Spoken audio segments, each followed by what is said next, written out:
ये जो तूफान आ रहे हैं इतने मास लेवल पे और इतने बड़े लेवल पे, जो कि इनकी स्पीड बढ़ती चली जा रही है, और जो पुराने घर थे जो टिके रहते थे तूफानों में भी, वो अपनी स्ट्रेंथ क्यों लूज़ कर रहे हैं? क्योंकि वो जिस चीज़ से बने हैं, अर्थ एलिमेंट से बने हैं, वो अर्थ एलिमेंट अपनी स्ट्रेंथ लूज़ कर रही है। और ये हवा इसलिए क्रिएट हो रही है, एयर इसलिए, विंड इसलिए क्रिएट हो रही है टर्बुलेंट वाली स्ट्रेंथ, और इतनी टर्बुलेंस हमारी एयर में इसलिए है क्योंकि ईथर एलिमेंट जो है उसका स्फीयर छोटा हो गया है और उसकी थिकनेस बढ़ गई है। बंद करना है क्या? हाँ। उसका स्फीयर कम हो गया है क्योंकि उसमें एक्टिविटी ज़्यादा हो गई है, ह्यूमन इंटरफेरेंस ज़्यादा हो गई है ईथर में। ईथर एक ऐसा एलिमेंट है जिसे स्पेस कहते हैं। उसमें आप जितनी वाईफाई अभी टेक्नोलॉजी देखते हो उतनी एडअप होती जा रही है। 3G से 5G हुआ, 5G से वो आगे के ऊपर काम कर रहे हैं। हमें लगता है कि ये टेक्नोलॉजी डेवलपमेंट है, पर एक्चुअली ये 5 एलिमेंट्स को कैसे अफेक्ट कर रही है, और सबसे ज़्यादा ईथर को अफेक्ट करेगी, जिसकी वजह से कोरोना आया। कोरोना में कोई ईथर में एक वायरस है जो कोरोना का वायरस है, ठीक है। वो इतना हावी हो गया ह्यूमन शरीर पे कि वो उसको कितनी जल्दी इफेक्ट किया उसने, बिकॉज ईथर इलेक्ट्रीफाइड हो गया। हम उसको ईथर को और इलेक्ट्रीफाई कर रहे हैं, स्पार्क्स और दे रहे हैं उसमें, क्योंकि हम अपना जो ये वाईफाई जितना ज़्यादा यूज़ कर रहे हैं और टेक्नोलॉजी जितनी बढ़ा रहे हैं, आर्टिफिशियल इंटेलिजेंस लेके आ रहे हैं, वो अर्थ एलिमेंट को वीक कर रही है। और अर्थ एलिमेंट से जुड़े जितने बीइंग्स हैं वो वीक कर रहे हैं हम, क्योंकि हम उनको हटा देते हैं सड़क पर से। जैसे डॉग्स हैं, डॉग्स को हटाना, गाय को हटाना, एंड्स को हटाना, माइस को हटाना, जो कि वो उसको हेल्दी रखते हैं, अर्थ को लाइव रखते हैं, ऊपर नीचे करते रहते हैं, उसकी एनर्जी रिलीज करते रहते हैं धीरे धीरे। हम कीड़े मकोड़ों को मारते रहते हैं, तो हम एक तरह से अर्थ एलिमेंट को डिस्ट्रॉय कर रहे हैं, ईथर एलिमेंट को वीक कर रहे हैं। ईथर एलिमेंट के जितने बीइंग्स हैं उसकी अपनी एक लाइफ है, एक लाइफ फोर्स है उसके अंदर, एक पूरा यूनिवर्स है ईथर एलिमेंट में।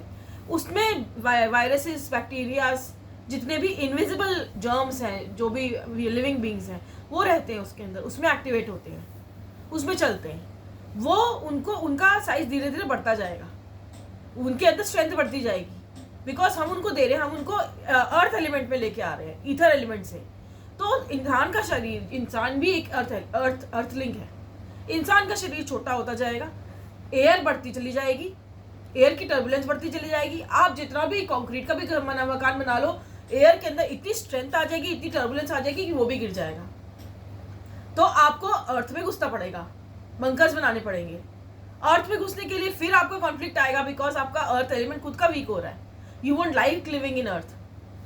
तो हम कैसे एक चीज का आगे डेवलपमेंट जो हम सोचते हैं कि हम 3G से 5G हो गए, अब 5G से हम वो होंगे आगे और बढ़ेंगे, 7G 8G आ जाए कभी कल को, आर्टिफिशियल इंटेलिजेंस आ जाएगी। That is only going to destroy ether element completely, और हमारा दिमाग छोटा होता जाएगा। यहां से चलता है ईथर,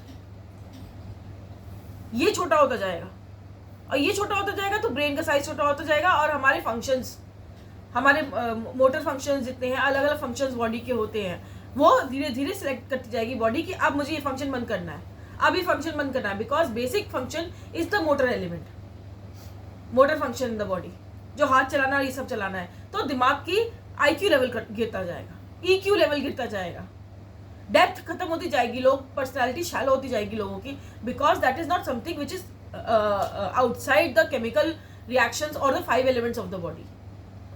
तो हमारी पर्सनालिटी जो होती है वो भी इसी से बनती है। हम जो सोचते हैं हम किस तरह के इंसान हैं, हम डीप इंसान हैं, हम शैलो हैं, that is purely based on how our elements are functioning in our body. उनका जो अपना आसपास का एक दूसरे के साथ में जो इक्वेशन होता है, अब ये हम जिस तरह से देख रहे हैं, ईथर एलिमेंट एयर एलिमेंट को नेगेटिवली इफेक्ट कर रहा है, ईथर एलिमेंट अर्थ एलिमेंट को नेगेटिवली इफेक्ट कर रहा है, और उस सब में आप इसमें और वो जोड़ दो, हमारी ये तो हमारी क्रिएशन हो गई गड़बड़ जो हम कर रहे हैं, इसमें कॉस्मिक क्रिएशंस और जोड़ दो। जैसे राहु है, अभी राहु केतु का टाइम चल रहा है, राहु जो है वो फायर एलिमेंट में और ईथर एलिमेंट में काम करता है। तो फायर और ईथर को मिला दो आप, तो क्या चलेगा उसका, ईथर में फायर लगेगी, फायर में ईथर करेगा, तो फायर 1000 टाइम्स ज्यादा लगेगी, और ईथर में फायर लगेगी अगर, तो आपका पॉजिटिव या नेगेटिव जो भी आप उसमें डालोगे वो मल्टीप्लाई होगा।